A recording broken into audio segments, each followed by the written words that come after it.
here, and I'd like to welcome everyone to Season 2, Episode 5, I guess you'd call it, of our seminar series, International Perspectives on Corpus Technology for Language Learning. And we are honoured this week to have with us Dr. Anne O'Keefe from the University of Limerick in Ireland, or Mary Immaculate College. And Anne O'Keefe is a well-known researcher in the field of corpus second language acquisition. She has produced a number of important recent titles, journal articles, as well as the Handbook of Corpus Linguistics, and From Corpus to Classroom, which is an absolute kind of landmark in the field of data-driven learning. One of the first kind of really practical guides about how to integrate corpus into classroom practice, and it's a very famous and well cited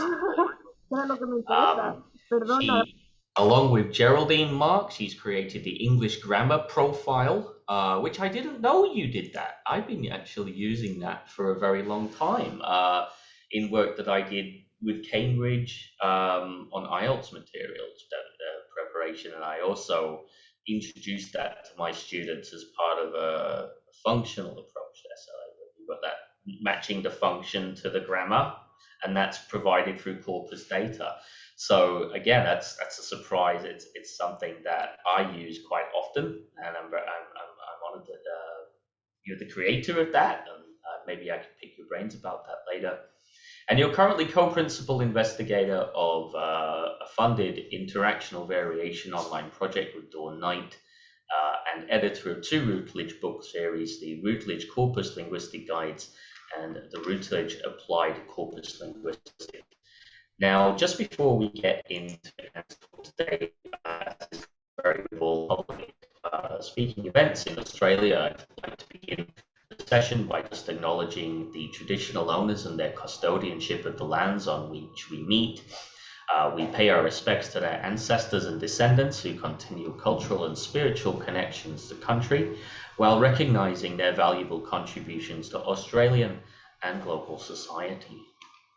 So at this point then, I'm going to stop sharing my screen and hand over to Anne, who will begin the talk now. Should go on for about 45 to 50 minutes, with some time at the end for Q&A.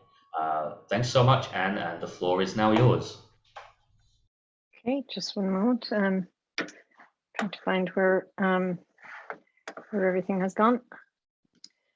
So I'll just share my screen. Now, maybe just to confirm that you can. Yeah, we've got the full see screen. My slides. Yeah. Are you able to go on to? Are you able to? Yep, I am. I'm good. I'm Fantastic. pretty sure. Yep, I can. How do I go back? Just a moment. Here we go. Great. I'm good. So, Pete, thank you very much for the kind introduction, and thank you and your colleagues for inviting me to be part of this really interesting and exciting series of online seminars. I think it's great for our field to come together like this. Right now it's 9 o'clock in the night in Brisbane. It's 8 a.m. in Sao Paulo in Brazil, and it's 11 o'clock here in Limerick in Ireland. And many others are coming from different time zones, and it's a fantastic thing to be able to do this. So thank you again for inviting me to be part of this. So today, as the title clearly states, I want to draw important links between data-driven learning and second language acquisition. And I want to make the case for why it is so important for the advancement of DDL as a practice that we think more about the connections between SLA and DDL.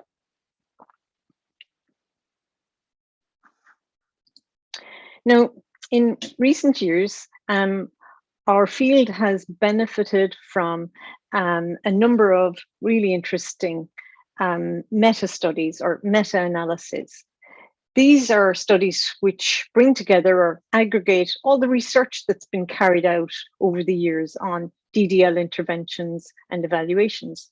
And these basically evaluate the strengths and the weaknesses of our field in terms of the methodologies that we use, but also they give us very important pointers in terms of conducting DDL-based research studies and interventions. So focusing just on Bolton and Cobb 2017 as one example of a meta-study, in their study, they analyzed 64 empirical studies. And they found that looking across the 2 decades of studies, statistically, they were able to conclude that DDL works well for undergraduates and postgraduates. It works well in university settings. It was one of the findings. It works well with both local, homemade corpora as well as large corpora, and hands-on worked well as paper-based tasks, and that it worked well for intermediate level learners and above. So for me, Bolton and Cobb's findings, along with other meta-studies, they generally point to a very positive outlook for DDL, in that studies over the 2 decades, when aggregated, they work well in higher education settings with intermediate level learners and above. That's positive, right? But I do want to problematize this as well.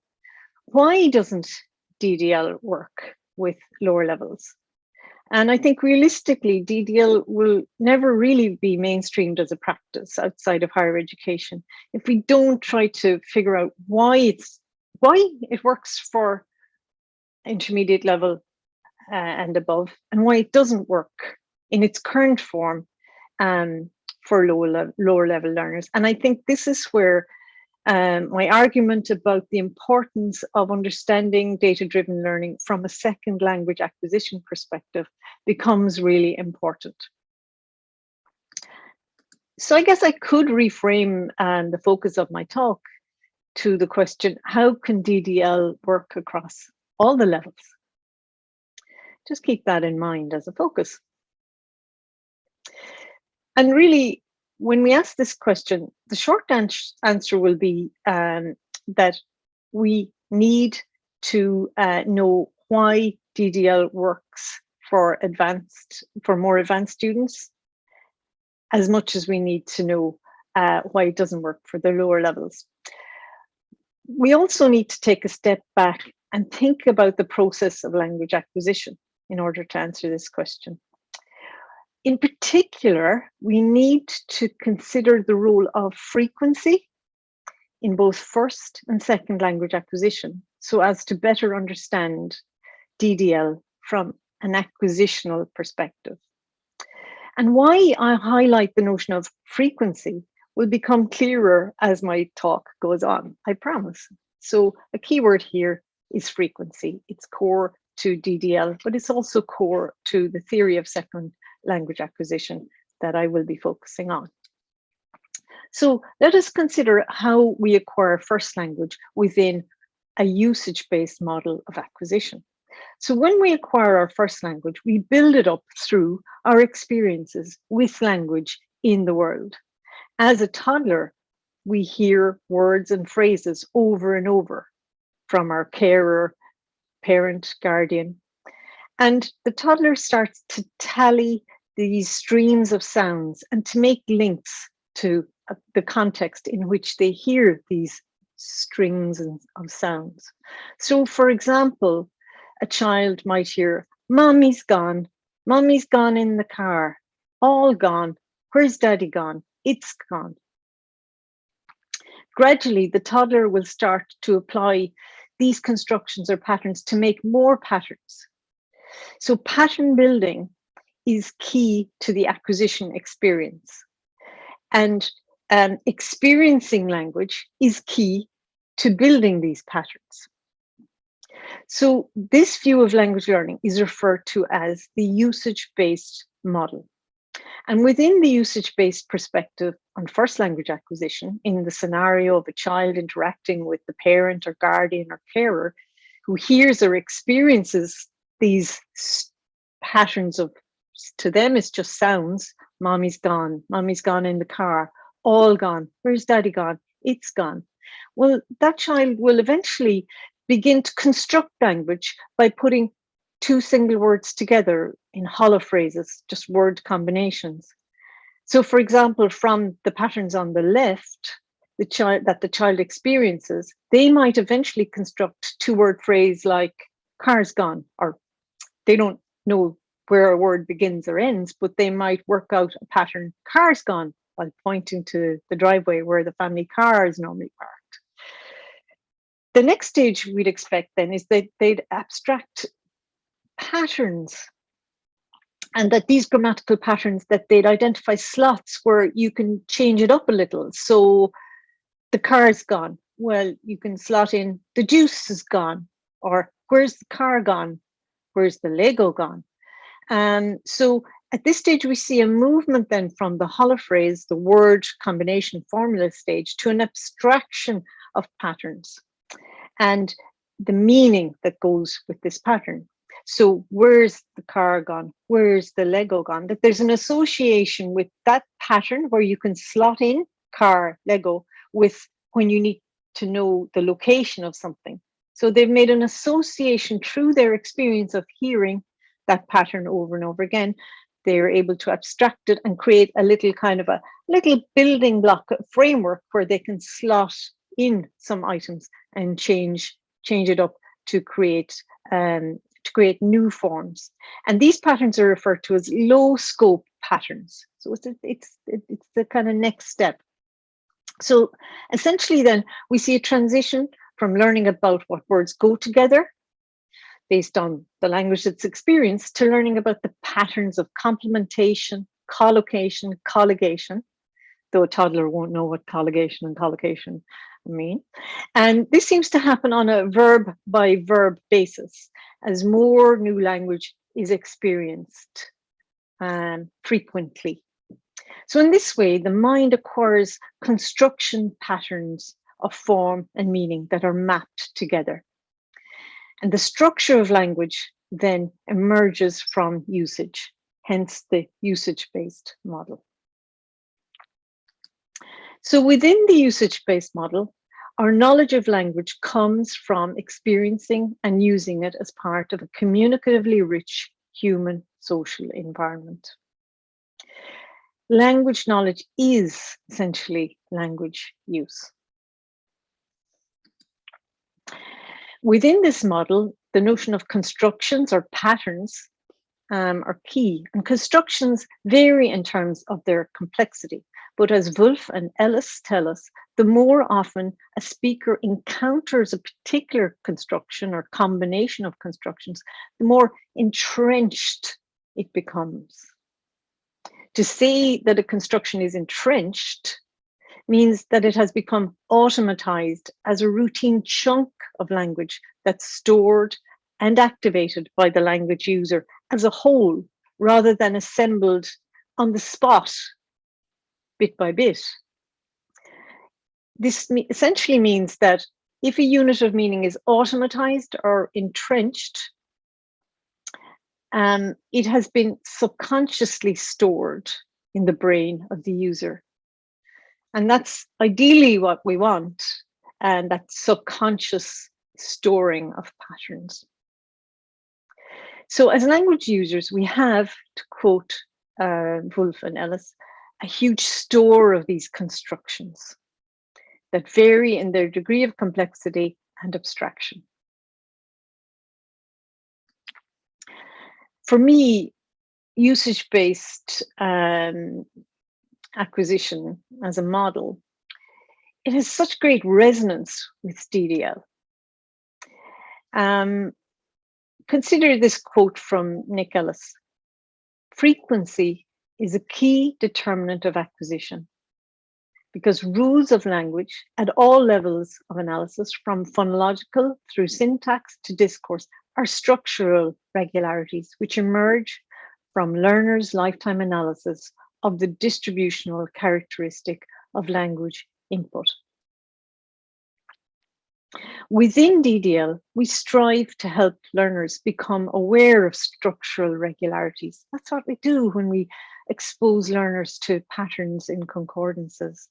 We want them to discover these structural regularities of form and meaning. We want them to induce and work out the link between pattern and meaning. So the key difference, I guess, is perhaps that within the usage-based model of acquisition in a first language context, we're referring to the structural regularities that emerge over the learner's lifetime analysis of the distribution characteristics of language input. But we could argue that in the context of DDL, we can bring an acceleration of language experience to the learner. We can bring a type of input flooding. That's another term from second language acquisition. And we can possibly drive an intensification of this cognitive process through grappling with patterns. So if you imagine the toddler who is experiencing those patterns, mommy gone, car gone, and if you bring that analogy to the DDL experience, what you're doing is you're not just replicating, but you're intensifying that experience of language and then accelerating, you hope, the abstraction of patterns.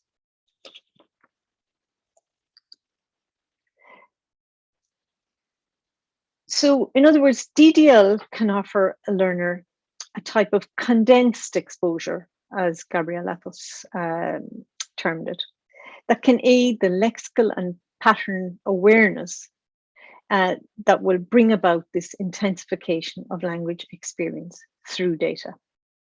So from a pedagogical perspective, DDL strives to accelerate the learner's experience of and engagement with structural regularities. So for those of us who are proponents of DDL, the usage-based model seems a really good fit, given that it holds that the brain's cognitive mechanisms are triggered through experiencing language patterns. That really aligns well with where we stand. So essentially, DDL, it's all about giving learners repeated and intense experience with language forms in patterns of morphemes, lexis, syntax, and meaning. And this is why I argue that it's imperative that links between DDL and the usage-based model in particular are further explored. And in doing so, that we can find out more about how DDL can be exploited with learners across all levels.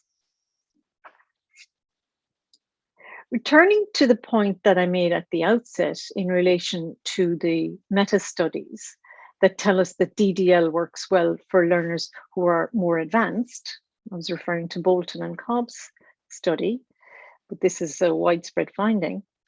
And looking at this finding through a usage-based model now, with the usage-based lens, we can speculate that learners from intermediate level and upwards are successful with DDL because they've already gained second language acquisition experience in building low scope patterns. And they are, by this level, equipped to build on the cognitive processes that they've already used in both their first language and their second language experience. Whereas, crucially, lower level learners have not yet gained enough language experience and are not at the point where they can induce the formulaic patterns from usage when they're confronted with concordance lines. This assertion shouldn't make us forget about the lower level learners. Of course, we shouldn't write off lower level learners because they too can benefit from DDL. If we work with the insights from the usage-based model, then we'll be better able to curate and mediate the learning process for lower level learners so that they can experience language learning patterns that are differentiated for their level. So as this slide there refers to a quote from a recent publication of mine, we can hypothesize that grappling with patterns in DDL, whether consciously or subconsciously, is not daunting to more advanced learners because they have already abstracted many patterns and have a critical level of understanding of these patterns from their earlier language experiences with both first and second language. So rather than write off learners below the intermediate level, there's need for us to better curate DDL language experiences for lower level learners so that they can build up patterns and meanings appropriate to their stage of acquisition. But the point is that we need to better understand stages of acquisition in order to do that. A key word here is, of course, the notion of curation. How can we better curate language for the lower levels? I guess we need to go back then to the usage-based process of acquisition that I described earlier when I was talking about the child learning language, hearing mommy gone, daddy gone. So the learners at the earlier stages, they move from abstracting just word combinations or holophrases. They work out little formulas. From these, they build up patterns of slots and frames where they can link to patterns of meaning. And so these slots and frames create little low scope formulas like where's daddy gone, where's the Lego gone, and so on. And they can bit by bit add new words into the slots to create new patterns and related meanings. And eventually, when they move out of the low scope pattern stage, they're abstracting the formula so as to use it in more complex patterns of complementation, colligation, and collocation on a verb by verb basis. But for beginners level, how do we break this down? How do we use the insights from SLA to bring to DDL? Now, I'm going to draw on the work of Geraldine Mark, who's just completing her PhD on this topic of looking at the patterns that learners know at different levels.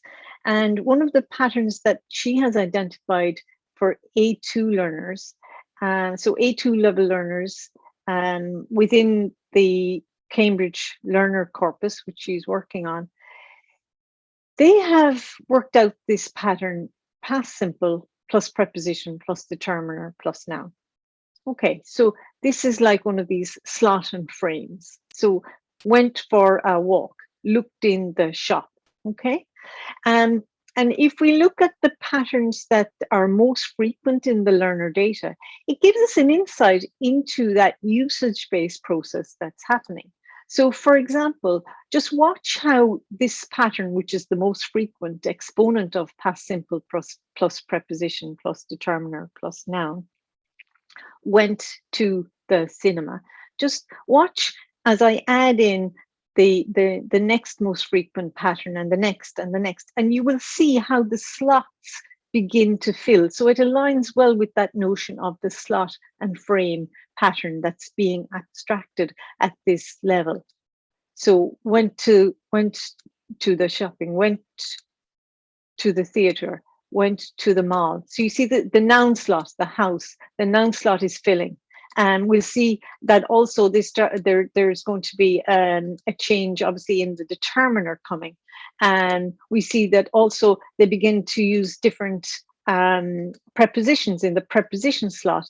And there are many different combinations. And then the verb slot changes and so on, verb by verb, often simultaneously. Learners are expanding on these slot and frame formulae.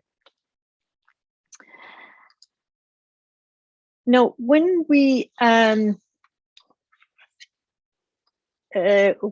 work that is looking at the usage-based model and CL is emerging.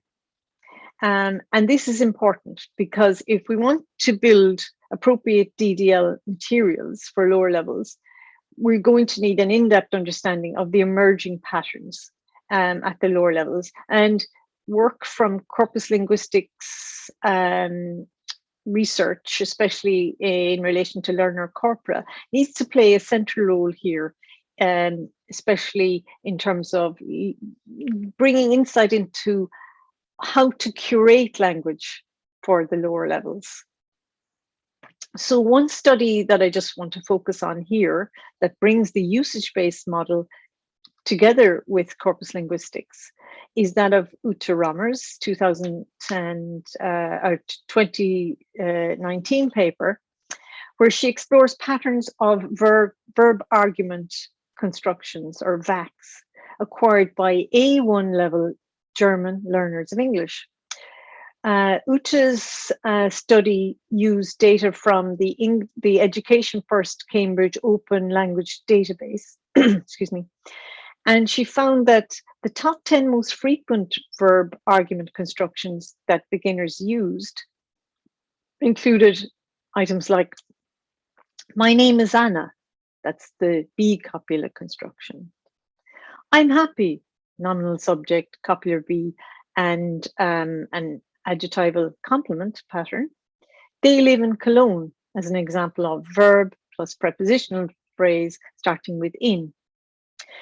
And the one that I'm going to zone in on briefly here to exemplify why this is important information for DDL is the structure, there are many things near my house, as an example of the pattern existential there, followed by the copular B, and followed by a nominal subject.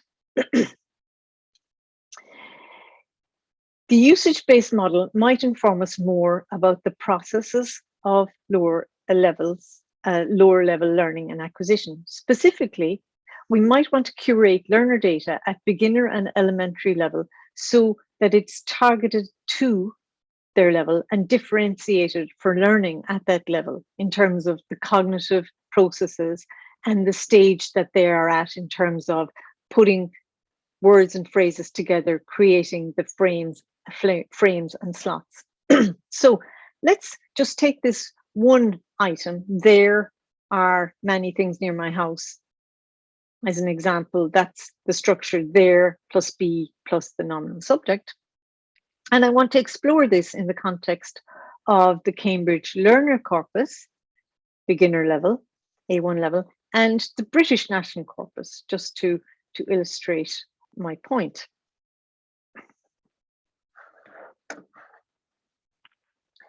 Just wonder if I could get, sure if you can see, just trying to get that out of the way in case that's visible to you. Okay, so when we take the A1 patterns, so we searched for this pattern, and at A1 level in the Cambridge Learner Corpus, these are the top 20 most frequent exponents. Now you can see a lot of it is driven by typical tasks that are given at this level. So we can see these data come from the 55 million word Cambridge Learner Corpus. And on the right-hand column, I've got the British National Corpus written data results for the same search of there plus copier B plus the nominal subject. Okay. So when we look at these two and we contrast them in terms of typical use, we can see some important differences. And let's just take time to consider that, because I think it brings home very strongly the case for the need to carefully curate and understand language for the lower levels. The first point to make is that at A1, learners know the pattern. The pattern is established. They have the slot and frame in place for this pattern. However, the exponents at A1 are very different to the exponents at that we find in the B and C. At A1 level, this pattern is displaying a very general and literal focus. It's used to describe and quantify physical objects or refer to events. We can see that the learners can use the plural and the singular form with the copular be. You can see some past examples there as well with the verb to be. And we cannot see any examples of negation in the top 20 items. You can see here that the examples at A1 are predominantly there plus be plus nominal subject, and typically reflecting some of the descriptive tasks and visual stimuli that one has at this level. You'll also notice that the pattern there is a lot of is well established at A1. That's the second one, number 2 there. So that's their ability, I guess, to quantify. But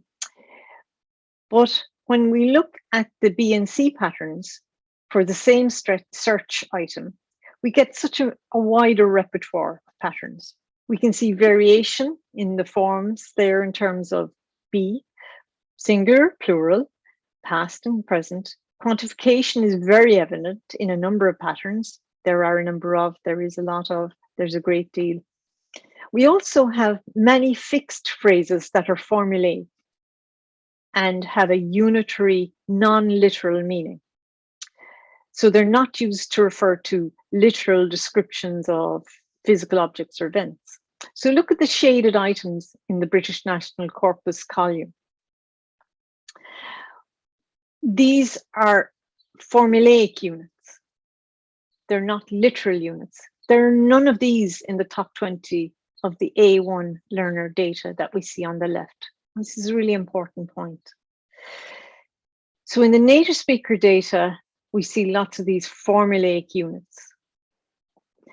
When someone says there's no reason why, they're not literally meaning that. It's used as a phrasal unit, a formulaic unit, often referring to stance and used for discourse purposes.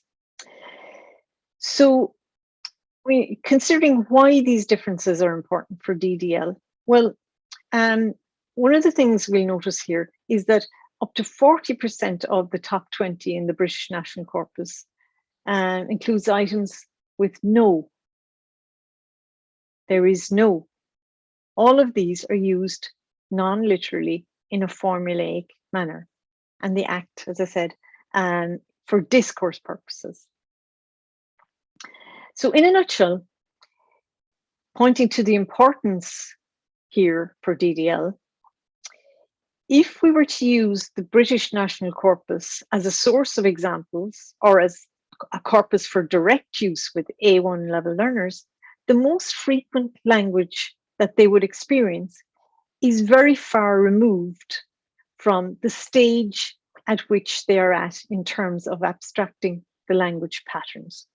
The evidence from the A1 data shows us that learners have established this form, but only in a very basic way in terms of the singular, plural forms, and only in a very literal way to describe and quantify the physical world, mostly in the form of there plus be plus a concrete object or event. So beginner level learners faced with the multiplicity of instances of this pattern in the native speaker corpus and its variation there in terms of figurative senses will be utterly lost. They will not be at the stage of acquisition where they can abstract meaning from this type of language experience. And that's a crucially important point for me in understanding why DDL in its current form is not successful with lower learners. Now, if we take the Cambridge learner data and we look at the results for the top 20 of their pattern at B2 level and C2 level, we can see that the learners do begin to abstract the non-literal meanings and uses. We can see the emergence of the no pattern. There's no doubt that there's no need that there is a lack of for quantification. They're all there at B2. And at C2, we see there is no doubt that there is no need to, there is no point in, there is a lack of, there is no need for. And so we see it's getting closer to the BNC profile. Now, we would add that the C2 data is exam data, whereas the the BNC data is a general corpus. So we're not comparing like with like, but I think it is interesting to see that the highest proficiency level results show quite a lot of the non-literal figurative use of the form, whereas the A1 level learners show no such examples. And so the table shows us that when we compare these levels to the BNC, and that the non-literal use emerges across the levels. Learners are clearly abstracting more and more patterns and meanings as they progress along the acquisitional climb. But it does underscore clearly why the A1 learner will struggle if presented with data from a corpus like the BNC. But how can we bridge the gap? How can the usage-based understanding of acquisition help us to navigate or bridge the gap? Well, the link is meaning, really. We need to help the learner through the process of form meaning mapping, through meaning making and careful curation of the forms. So going back to the example that the top 5 examples there, we saw that the quantification pattern, there are a lot of, is well established at A1. So for example, if we were to use that, just giving you one example of how do you get from a learner at A1 knowing the basics of quantification, there is a lot of, to ultimately the more abstracted formulaic use, there is no shortage of. How do we navigate a pattern there? And I think by looking at the learner data and seeing how the learners move from the basic slot and frame, the basic manipulation of the slot and frame, it can inform us as to how best to curate and even accelerate a learner's knowledge of a pattern, even from an early stage. So a learner can move from the quantification pattern, there is a lot of, then there is a lack of, there is a need for, there is no need for, there is a shortage of. And if you look at this in terms of usage-based theory, you can see the movement in terms of the slot and frame to a point where the learner would arrive at an abstracted form that they can use in a non-literal way. But it starts with the basic pattern that is established at A1. The slot and frame is there at the beginning.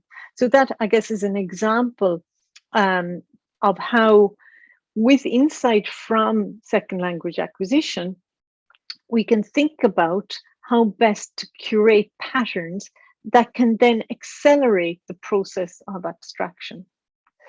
Now, again, I stress, to do this, we need a lot more research into learner corpora and across proficiency levels to look at how language patterns are developing.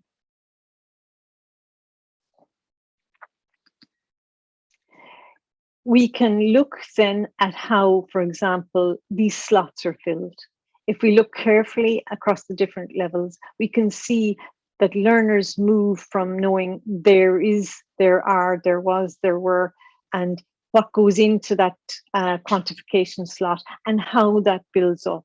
And that again is information that can help us to curate language for our lower level learners. And this kind of movement and focus can help to move from formula to slot and frame, to formulaic patterns.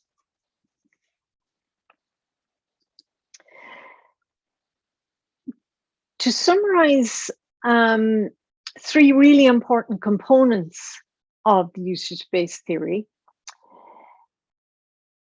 we can look at frequency, recency, and context. These are three central factors in the usage-based model of acquisition. Frequency refers to the amount of times a construction is experienced and used. So think again about the learner or the toddler experiencing first language. So the amount of times they hear a string of language, that's important and relevant for whether it's going to be acquired. How recent they hear it. So the more recently we experience a construction, the stronger it is in our memory. The context is also an important variable. Context triggers an association and mental categorization of a frequently experienced construction. So the three of these interlink. You hear a string of language, you hear it over and over a lot, and you experience it a lot in certain patterns. So the phrase, "Where's the X gone?" A toddler experiencing that in context over and over again builds up that slot through the experience over and over again of that pattern in that context. Now think about DDL. Frequency, the amount of times you experience a construction. Well, DDL currently can tick that box. Recency, it can also tick that box. We can bring an intensive experience of language structure to strengthen the memory of that pattern. But context might be a bit more challenging. Are we giving enough richness in terms of the context in DDL to drive the association and mental categorization of the frequently experienced form? I think that's something that we really need to consider. Maybe really the elephant in the room is context. I had to put in a cute elephant picture in my talk. Within the usage-based model, through frequency and meaningful encounters with patterns of phonology, syntax, and discourse regularities emerge for a child acquiring a first language and for a learner acquiring a second one. As Ellis puts it, structural regularities emerge from learners' lifetime analysis of distributional characteristics of language input. But remember, it's language experienced as sound in a full audiovisual context. And I think that is the elephant in the room in data-driven learning. I guess in the 1990s when DDL emerged, it was really innovative to get the structures and lines in a concordance on a page to bring focus to a pattern in context and to be able to look at it and read it in context. But if we really want to push the potential of data-driven learning, we're going to have to address the issue of richness of medium and context. How can we now bring sound and multimodality to the experience of learners in the context of DDL, and especially in the context of lower level learners who need the richness of context if they're going to address, going to experience frequency, recency, and context fully. It has to be a richer experience than seeing concordance lines on a page. Fanny Mounier's work refers to this. She points to the need to be more creative in our DDL tasks, especially keeping in mind the affordances now of digital tools, the multimodality that we can now draw on, and the different type of gaming options, the easy access to data, and the more intuitive tools that we can access. For example, she refers to an app called Phrase Me, where you can put in a phrase and that app will find clips and that have subtitles where a sentence is used with that phrase, and the learner will see a number of examples of that phrase in a film clip with the subtitle. And that's such a richer experience than a lower level learner experiencing a page from the BNC, where a lot of figurative uses are way beyond their capacity and stage of learning. So concordances, she argues, are not the only possible triggers of frequency effect and form meaning mapping in focus on form activities. And in fact, it needs to be richer. In first and second language acquisition, form frequency mapping is a multimodal experience, as I've said, with the audio and the visual and the verbal and the nonverbal, and especially the prosodic information that comes with it. I think this is something we really, really need to address if we want to mainstream DDL, and it ties in very, very much when we look at usage-based insights. We can see how crucial it is to have that fuller context and the richness of context in order to map meaning and form to context and use. In my recent publication, I put it starkly that we need to engage with theories of learning and models of second language acquisition if we're going to move beyond just driving text-based data at learners in the hope that some of it will just stick in their subconscious store. Some of it will, but I think from the insights that we can glean from a better understanding through the usage-based model, we can see clearly the need for a greater richness, a better curation, and an understanding of the stages of learning and the role of data-driven learning. I think we have a role, and I think we can bring acceleration to learning through our insights. So with greater link up between second language acquisition, corpus linguists working with learner data, and those using DDL, I think we can make for a better experience. I hope that my talk has brought to light the importance of not just using DDL and proving that it works. We know that it works, and we know that it works with certain levels, but in making the case for addressing how it can work better, how it can work in a more mainstream way across all levels. So that's the end of my talk. I'm happy to take questions, and I'll hand back to Pete now. Thanks so much, Anne. Obviously, with these virtual talks, we can't get that big round of applause at the end, but I'm sure that it is happening for people in the comfort of their own armchairs. It's definitely happening here in this office, well, at least quietly with everybody asleep in the house. We've got some good questions in from the audience. I'm going to jump in, though, maybe being a little bit rude, but to ask, well, two of my own questions, I suppose.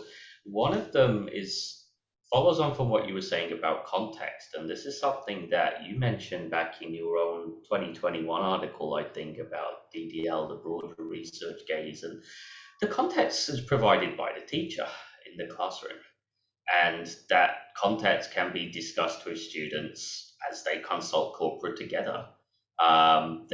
The focus on the usage-based account is a very individual process. The frequency is a property of the text and the property of the Corpora. The frequency aids acquisition at the cognitive level, but the context can come from the teacher. That's where, through curation of task and focus on the task at hand, if the teacher is able to curate the corpus data and to create the activities that get the students to look at these different constructions and to lead them from A to B, having that corpus data there as the guide, surely the context can come from there.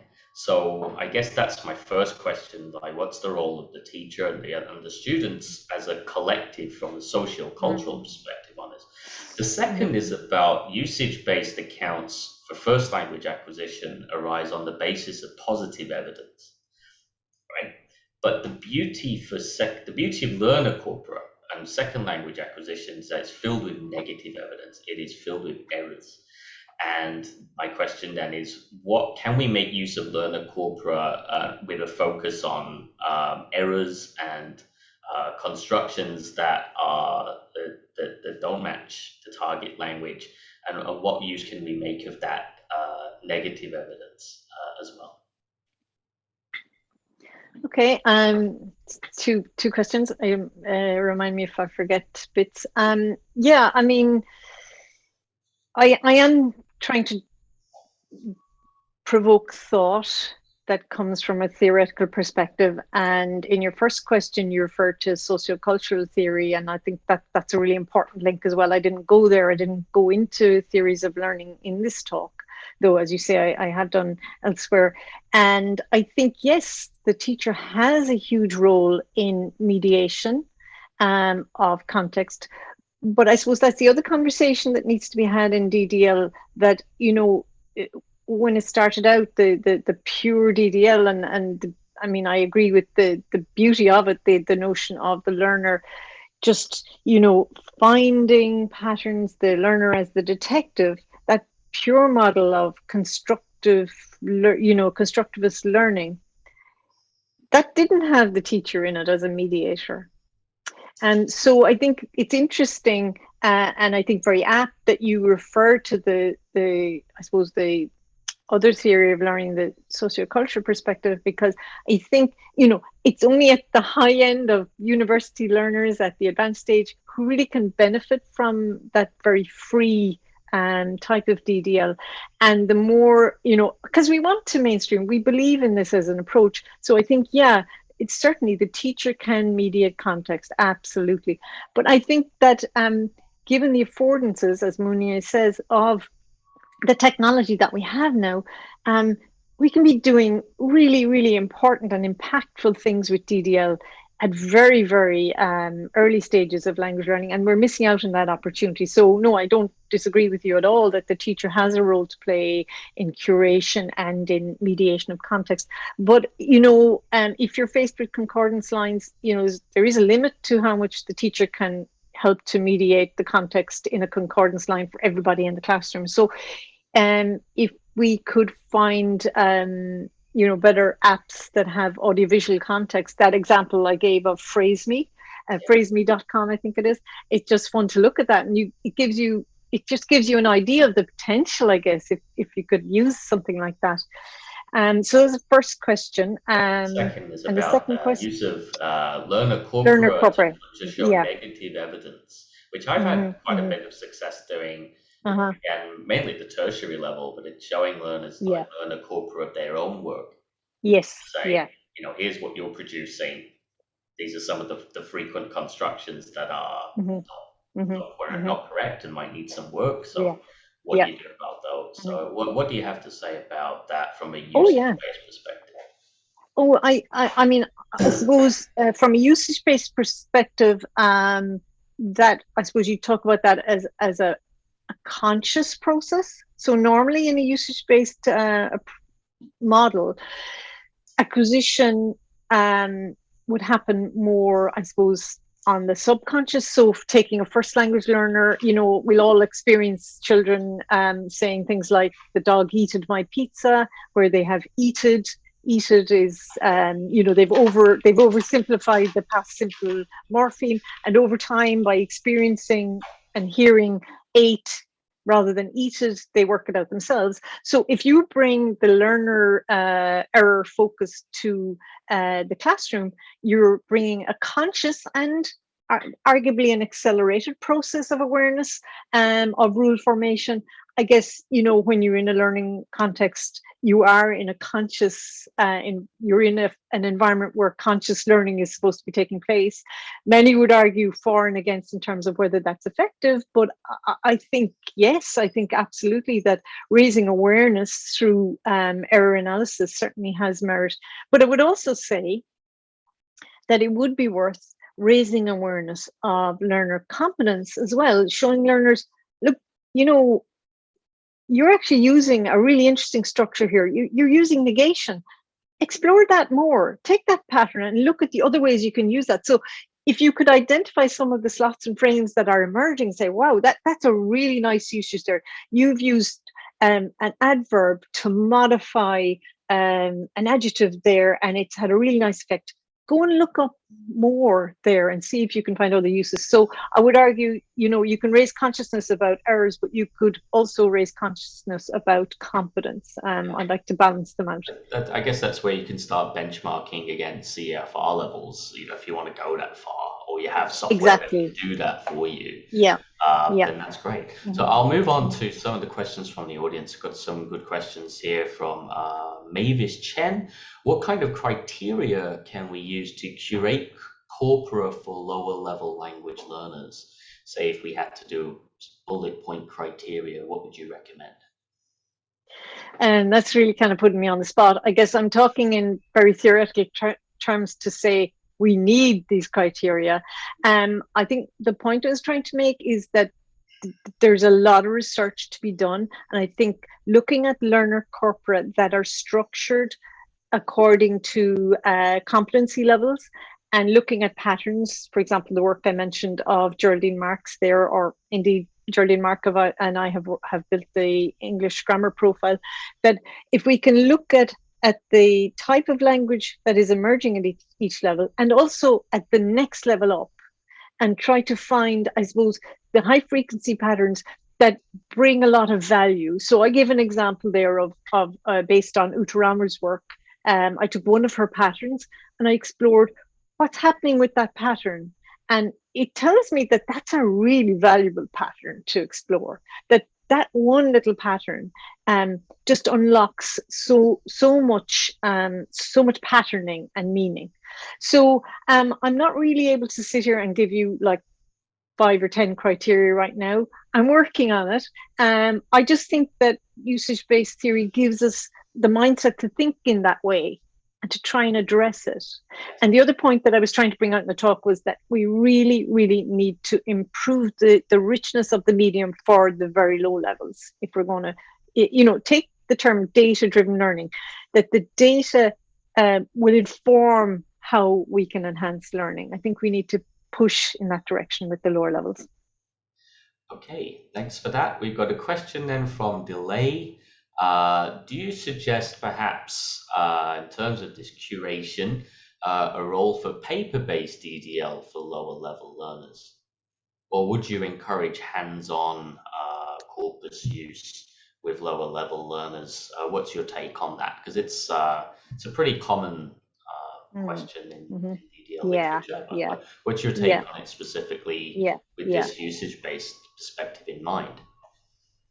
I think paper-based is a great idea, especially at beginner's level. It's absolutely a great idea. It's a great way in. But, the other way of carefully curating for lower level is to, as Rachel Allen's work has argued over the years, say taking learner texts like learner readers and that are appropriate to the level, and maybe building small tasks, hands-on tasks also around those. But I think hands-on tasks, absolutely, would be a fantastic idea, and allow for that careful curation as well, and even allow maybe stepping from hands-on to a little exploration with the corpus as well. Got a question then from, I think it's pronounced essay perhaps, or ECE, I'm not sure, ECE. And the question is about suggestions regarding using DDL for younger foreign language learners. So we've talked about lower level learners, but what about younger age learners? Is there anything about that area that you think you might have touched on today that might be applicable? Specifically, I can't say I'm an expert on the topic of using DDL with lower level learners, but I certainly see the potential. I remember a study a number of years back, possibly Alison Seeley or where she used Corpora in primary schools and used color coding to raise language awareness. It was actually in British schools with first language speakers, but she was using the color coding as a way of, they could see patterns of, noun with adjective, verb, adverb, etc. So the color patterning actually worked really well. That was published in language awareness years back. Maybe, do I see you pulling out some prop there? Hopefully it comes out. The DDL it's got the blur on it for some reason, but there's a good book there. I'll put the link in the chat. Brilliant. Yeah. Fantastic. Yeah. Yeah. Do you want to add to that piece, or you have more expertise on that? Well, I mean, it's there's so much you can do, and I've got a number of papers coming out at the moment this year on that very topic, so do look out for that. Yeah, maybe we need another session on that specifically in order to get enough time to be able to cover that topic. Yeah, that would be a great idea. Detail. So, question about from Userea, how can we use DDL for analyzing students' errors? I guess we touched on that already, but yeah, and I think error analysis isn't everything. I keep banging that drum that we also need to look at competence. Learners continue to make errors right up to C2 level. Native speakers make errors, and so raising awareness of errors has a place, but I think enhancing learners' awareness of the fact that they are actually building patterns and that can be further developed is also really important. I think we've got time just for one more question about maybe what might be the mediating impact of having a bilingual corpus. What would bilingual corpora or maybe parallel corpora, what might that bring to the table based on what you've been talking today about usage-based or from that kind of perspective? Do you think there's a role for translation corpora within this? Yeah, I'm speaking very abstractly and from that theoretical perspective, but I think that's a really interesting idea, because we must remember that second language learners have gone through the process of moving from the hollow phrase, slot and frame to full abstraction. They're fluent speakers of their first language and possibly another language. So I guess, drawing on the links from first language, it can only be positive. So I think that's a really interesting thought to develop. Yeah. Well, thanks, Anne. I think that's going to be enough questions for tonight. So again, everybody, if we could thank Speaker Anne for another wonderful talk. I was checking the participant numbers in the middle of the talk. I think we were up to about 180, 185. So a really well-attended talk. Adriana, Paula, would you like to say anything at the end here? Yes, please. I'd like to, first of all, thank Anne for the, highly informative talk. I was looking forward to your talking, to tell the truth. And I think that when you start talking about some issues, I said, well, that's exactly what we professors, the difficulties we face, especially here in Brazil in our courses. We have students from A1 to C2 level in the first year of a translation course, and we face the same problems. And I think that you brought also solutions for some of our doubts and difficulties. So thank you very much. Thank you so much. And we have been discussing here while you were talking, we were also, picking up the ideas and, let's do that. And we are very excited and very happy to have had you here. Thank you so much.